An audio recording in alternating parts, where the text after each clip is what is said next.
In LA this week, with both the city and the county passing comprehensive plans to end homelessness, local business leaders and law enforcement talk about the problems they face in implementing some of these strategies.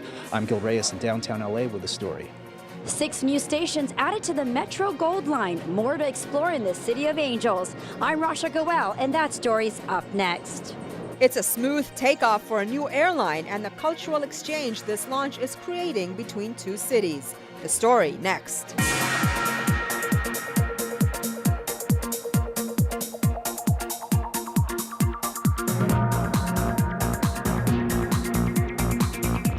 Hello and welcome to LA This Week. Thanks for joining us. I'm Yana Kay. Well, guns and domestic violence create a deadly mix. And now, City Attorney Mike Feuer is weighing in on the issue with some possible solutions in the wake of a new report. Anna Marcos has more. The fight to curb gun violence in the home is getting a thumbs up from City Attorney Mike Feuer. A new report by the group Prosecutors Against Gun Violence and the Consortium Against Firearms Policy calls for stricter laws against gun owners who abuse their domestic partners. The group also wants U.S. lawmakers to pass 2 gun bills in Congress that would protect victims of gun violence, including those in domestic abuse cases. When an abusive partner has access to a weapon, the risk that the other partner will be killed increases 500%. Advocates say if Congress won't act, local agencies must. The report calls for local law agencies to identify domestic abusers with guns and for those guns to be confiscated whenever the owner gets hit with a temporary restraining order. But federal law is silent with regard to a temporary restraining order. That temporary restraining order is what's issued at the moment when things are most intense, when there's the most immediate danger. Currently, most states will only take a gun in the case of a permanent restraining order. According to advocates, restricting guns in domestic abuse cases could reduce domestic violence homicides by 25%. I'm Anna Marcos for LA This Week. The report also released a lot of useful information. For example, it claims that 50% of women killed in domestic abuse cases had previously contacted the criminal justice system about their abuse. Well, downtown's powerful business advocacy group has not ruled out supporting tax increases to build more housing for the homeless. Gil Reyes has more from downtown. Gil. Yes, Yana, on the heels of the city and county's comprehensive plans to end homelessness, this forum in downtown Los Angeles allowed LA's business community, which is sometimes considered to be at odds with LA's homeless population, to weigh in on the matter. It has to be a shared responsibility. And not just developers and businesses? Not just developers or business people. Carolyn Schatz is CEO of the Central City Association, LA's premier business advocacy group. At this industry luncheon, Schatz says her organization might support tax increases to build more housing for the homeless, but only if taxes apply to everyone and not just developers. Our point is that the issue of homelessness has to fall on everyone's shoulders. The search for funding sources begins as both the city and county pass expensive strategies to battle homelessness. The city's plan alone calls for $100 million in the first year of implementation, money it has not raised yet. LAPD Captain Mike Oreb says homeless numbers have surged largely because of Proposition 47, which has allowed low-level drug offenders to remain untreated on our streets. But in doing so, there was no detox centers provided. There was no infrastructure provided to support that. Homeless advocates say more permanent supportive housing is needed to end the cycle of drug dependency, mental illness, and homelessness. And you as business community, you need to look at those agencies, find those agencies, and if you want to be part of the solution, work with them in creating jobs that will allow these people to move out of dependency and become self-sufficient again in our community. You're a taxpayer. Would you support a tax increase? I would absolutely support a tax increase that is specifically targeted to help us move the needle over time on this very important issue. an issue in many cases affecting people we know and love. In downtown LA, Gil Reyes for LA This Week. City leaders say a ballot initiative to raise money for homeless housing could go before voters in November. Well, it's a hard-won victory years in the making. The state of California has ordered a cleanup after decades of pollution by the Exide battery facility in Vernon and nearby areas of southeast LA. Now, Councilmember Jose Huizar is taking action, saying the state is not doing enough. Ana Marcos has more. The folks sitting back here are the ones who went to Sacramento, are the ones who went to testimonies. Community members expressed joy, victory, and frustration as they gathered at the Resurrection Catholic Church in East LA to hear that their decades of community struggle had finally paid off. Governor Jerry Brown recently proposed a $1.76 million fund to help clean up the massive pollution left by the Exide battery recycling plant in Vernon. This whole fight has been for my daughters and for all the babies of the East Side. You have rightfully demanded a safe and healthy environment for your families, and you should accept nothing short of that. The DTSC, Department of Toxic Substances Control, allowed Exide to operate for 33 years under a so-called temporary permit, while the plant reportedly spewed arsenic and lead into the air and soil in communities where families lived and children played. Communities like Boyle Heights in southeast LA. Many residents say they've lost family members to lead poisoning. Unfortunately, I lost both my parents and will lose my brother soon because of the contamination of Exide. Lead poisoning can cause cancer, developmental disabilities, harm to your liver, to your kidneys, to your spine. The fund will help test for lead at homes, parks, and schools near the plant and will help clean up the sites with the greatest lead exposure. But that's not enough. Each house, it will take about $45,000 to clean up, and we're talking about over 10,000 homes. And at the pace they're going, it will take about 50 years. Huizar and the City Council have now passed a resolution that asks the state to expedite cleanup and to make the DTSC accountable for allowing the plant to operate for so long. LA City leaders are also looking into what possible legal actions they might take. And to the DTSC, we say this: you have one more chance to prove that you are looking out in the best interest of Californians. Some say the new funding and cleanup are a step in the right direction, but many wonder how many more families will be affected by the contamination before this is all over. I'm Ana Marcos for LA This Week. LA County is offering free blood tests for lead to anyone living in the affected areas. While a much-anticipated rail line is about to open up, commuters will now have more options when traveling on the metro in the San Gabriel Valley. Rasha Goel has more. 6 new stations join the Metro Gold Line Foothill extension, providing connections throughout the San Gabriel Valley and to downtown Los Angeles. To get on this train in Azusa, go all the way downtown on a train ride for $1.75 or whatever it is. I mean, that is a deal, and it's a great stress relief. The 11.5-mile rail line will travel between East Pasadena and Azusa, giving commuters an alternative to the busy 210 freeway. The system is built on time and under budget, and that's what we like to have being done. So when we go to the voters and say, do you want more of this? They're going to say yes, because it's cost effective and it's not wasteful. I think it's awesome. I think that the train is the most convenient way to travel. You know, it's safe and it gets you from point A to point B. The new stations are located at Arcadia, Monrovia, Duarte, Irwindale, downtown Azusa, and APU and Citrus College. Officials say it's part of the continued vision to connect the region. The taxpayer, I think, when they see treatment to their roads, when they see treatments to the rail, bus lines, whatever, you need to connect the system, and I think that's what we're doing here today. We're proving we can do that. We're building a balanced transportation system in LA County, and we can't wait to do it. Metro will be offering free rides on Saturday, March 5th from 12 noon until midnight for passengers on the entire Gold Line. Officials say it's a way to rediscover gold of the San Gabriel Valley. In Los Angeles, I'm Rasha Goel for LA This Week. week. 13 different metro and city-operated bus lines will connect to the new 6 stations. Well, going global is a big buzzword these days when it comes to business.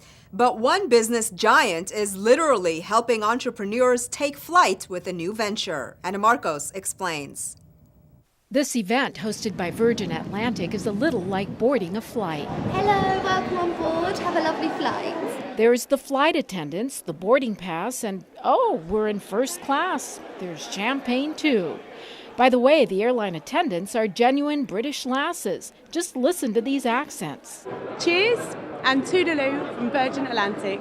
It's all part of Virgin Atlantic's Business is an Adventure Entrepreneur series, an event touring various cities to encourage a new generation of high-tech leaders to go global in their own startups. The diversification of the internet and the power of phones and computers in everyone's hand means we're all connected. These are real-life stewardesses, or I should say flight attendants. 6 of them were flown in by Virgin Atlantic from Britain just for this occasion. I like that they're wearing red. I like they look pretty. They're beautiful. A crowd of more than 500 up-and-coming entrepreneurs, mostly young, urban, trendy, and plugged in, came to hear the main attraction, Richard Branson himself, owner of Virgin Atlantic Airways, a man who has started hundreds of businesses in his lifetime. The main themes of the day, going global. If you live in Great Britain, you shouldn't just think of Great Britain. If you live in America, you shouldn't just think of Great Britain and America. You should think of the world as one country. Another theme, making business an adventure. Business is not about dollars and cents. It's about creating something really special that's going to make a wonderful, positive difference to other people's lives. A panel of up-and-comers in various industries also talked about the business climate and why they operate out of L.A. What we see is, aspiration. The cool thing about LA is that so many people have come here to follow their dream. Then there's the guy who started Tinder, an app for meeting people. You could say his business is going global. There's 2 scientists in Antarctica. I think there's like 30 people living in Antarctica who met on Tinder. As for the future, these bright minds see free Wi-Fi for everyone. Branson himself is putting up more satellites so more of the globe can get connected. For him, it's about giving back and making the world a more earth-friendly and people-friendly place, with maybe a touch of British hospitality. Hi there, madam. Would you like some chips? Chips. I'm Anna Marcos for LA This Week. Branson started his Virgin Atlantic Airways more than 30 years ago. Most of his competitors at the time are no longer in existence. While another airline joins the LAX family and strengthens ties with our neighboring city. Rasha Goel has more on how this new route connects directly to our southern neighbors. A smooth takeoff for Interjet Airlines as it inaugurates its new nonstop route from Guadalajara to Los Angeles. The airline's fleet is one of the newest and most modern fleets among all Mexican carriers. Mexico is one of our largest markets. In fact, we had more visitors from Mexico to Los Angeles through this airport last year than people live in the San Fernando Valley. 1.8 million visitors. Officials say the arrival of this airline renews the bond in the growing relationship between Mexico and Los Angeles, as Mexico continues to be LA's #1 market for inbound visitors. With Guadalajara being LAX's second largest international airport with passenger demand of 685,000 people every year.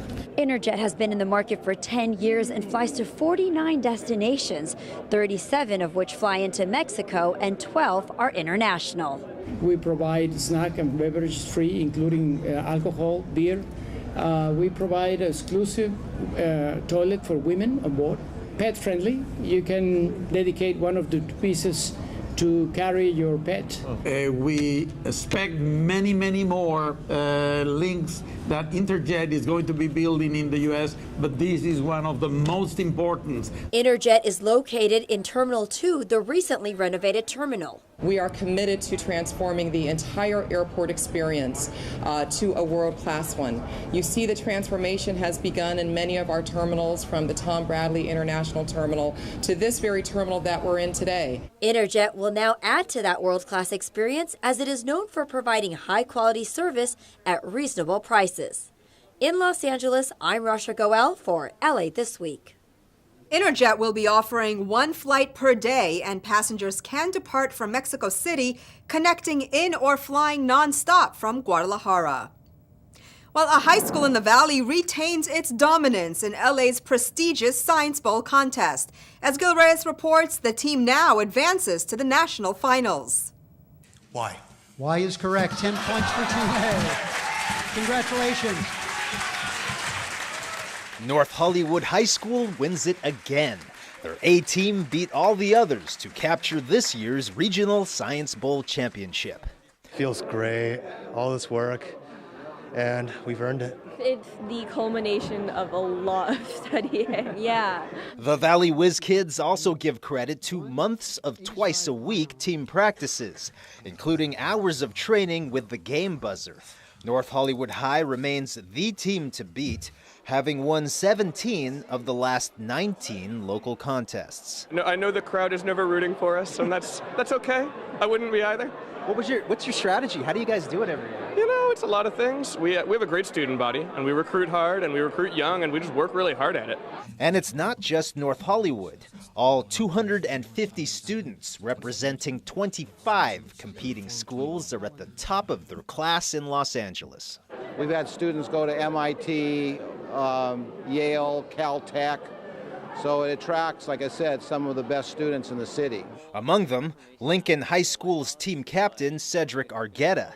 Argueta recently made headlines for being one of just 12 people in the world to answer every question correctly on the Advanced Placement Calculus exam. President Obama has invited him to the White House. Though Lincoln High was eliminated early, Argueta, a graduating senior, was gracious, speaking highly of the DWP-sponsored event, which also included this hands-on competition. In all, more than $25,000 in scholarships were awarded to winners and top finishers. Another reason why it's good is it's a team game, definitely. I know there are 4 people on each team and then an alternate, and it really builds bonding between your players, and you end up making really great friends. It just is such a great experience to work with these kids. From here, North Hollywood High School's A team will then head on over once again to Washington, D.C. for the national competition, where they will crown a United States champion for Science Bowl competition. That's expected in late April and early May. Yana? Thanks, Gil. North Hollywood's D.C. trip is all expenses paid, and in case you missed LA's Science Bowl, replays will air on LA's PBS station KLCS and right here on LA's CityView Channel 35 in March and April.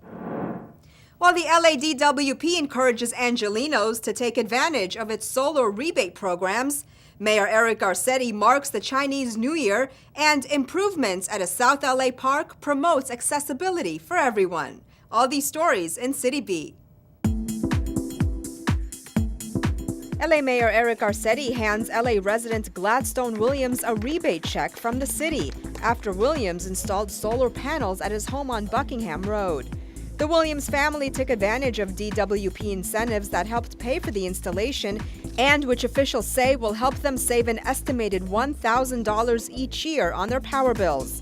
LADWP's Marcy Edwards joined Garcetti to encourage Angelenos to participate in the many energy and water programs available. $100 million is allocated for you, and $70 million is still available. So call us now. Mayor Garcetti also recently joined the Chinese Consul General Liu Jian and the Los Angeles Tourism and Convention Board to celebrate the Chinese New Year and mark 2016 as the year of U.S.-China tourism. The mayor wished the new year to be filled with prosperity, passion, and purpose. He also highlighted the growing ties between China and LA, saying that Los Angeles has become the gateway and most important travel corridor to and from China. The Chinese have seen a city that is marked by innovation, by friendship, by warmth, by great sights and great people as well. Community members and city officials recently celebrated the grand opening of the Jackie Tatum Harvard Park in South LA. The newly designed playground includes a brand new colorful playground structure with resilient surfacing, new fencing, and landscape improvements. The park was designed by Shane's Inspiration, an organization committed to creating inclusive and accessible play structures. Everybody can get out and play. Everybody can play together.